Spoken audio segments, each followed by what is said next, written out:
படைத்தலைவன் திரைப்பட விமர்சனம்னு வாயை திறக்கும் போதே நாக்கு பிரேக் போடுது.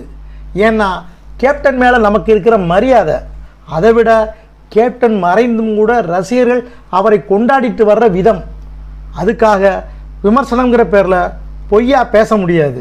சண்முக பாண்டியனோட அம்மா பிரேமலதா விஜயகாந்தோ தயாரிப்பாளர் எல்கே சுதீஷோ கதையே கேட்காமலா சண்முக பாண்டியனை இதில் நடிக்க வச்சாங்க. தேமுதிகவை அடுத்த கட்டத்துக்கு கொண்டு போகணுங்கிற அக்கறை அவங்களுக்கு இல்லையோன்னு இந்த படத்தை பார்த்ததும் மனசுக்குள்ளே சந்தேகம் வருது. அறத பழசான கதை, யானையை வச்சு சிறப்பாக கும்கின்னு ஒரு படையெடுத்து அதுக்கு பெரிய அளவில் வரவேற்பு கிடைச்சது. இந்த படைத்தலைவனை விறுவிறுப்புங்கிறத மருந்துக்கு கூட இல்லாமல் எடுத்து வச்சுருக்காங்க. யானைக்காக ஹீரோ சண்முக பாண்டியனும் அவரோட அப்பா கஸ்தூரி ராஜாவும் உருகுன்னு உருகுறாங்க. அந்த உருக்கத்தை ஆடியன்ஸ்குள்ளே கடத்தியிருக்கணும்ல, சுத்தமாக அது இல்லை. அப்புறம் எப்படி உட்கார முடியும்?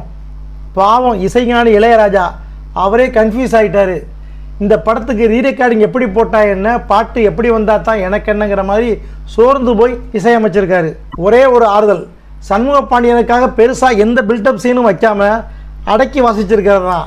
இன்னொரு ஆறுதல், திரையில் ஏஐ தொழில்நுட்பத்தில் கேப்டனை காட்டி ஆடியன்ஸை விசில் அடிக்க வச்சது தான். சண்முக பாண்டியனுக்கு நடிப்பு வருமா வராதா?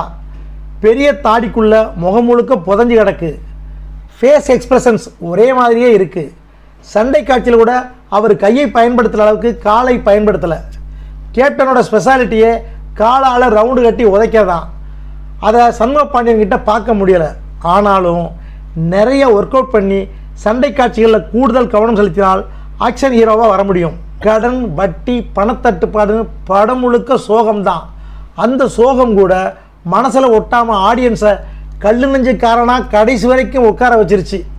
காமெடி கீமெடின்னு எதுவும் இருந்துடக்கூடாதுங்கிறதுல ரொம்ப தெளிவாக இருந்திருக்கிறாரு டைரக்டர். ஏற்கனவே சண்முக பாண்டியன் நடித்து தோல்வி அடைந்த சகாப்தம், மதுரை வீரன் வரிசையில் இந்த படைத்தலைவனும் சேர்ந்துருச்சு. கேப்டன் எப்பேற்பட்ட மனுஷன், நடிப்பு சண்டைன்னு திரையில் மட்டும் இல்லை நிஜத்துலேயும் தங்கமான மனுஷன்னு பேர் வாங்கினவர்.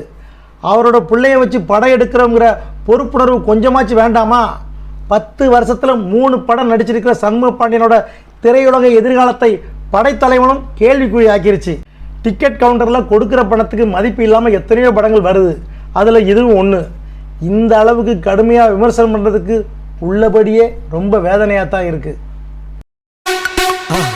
மறக்காம சர்ப்ரைஸ் பண்ணுங்க.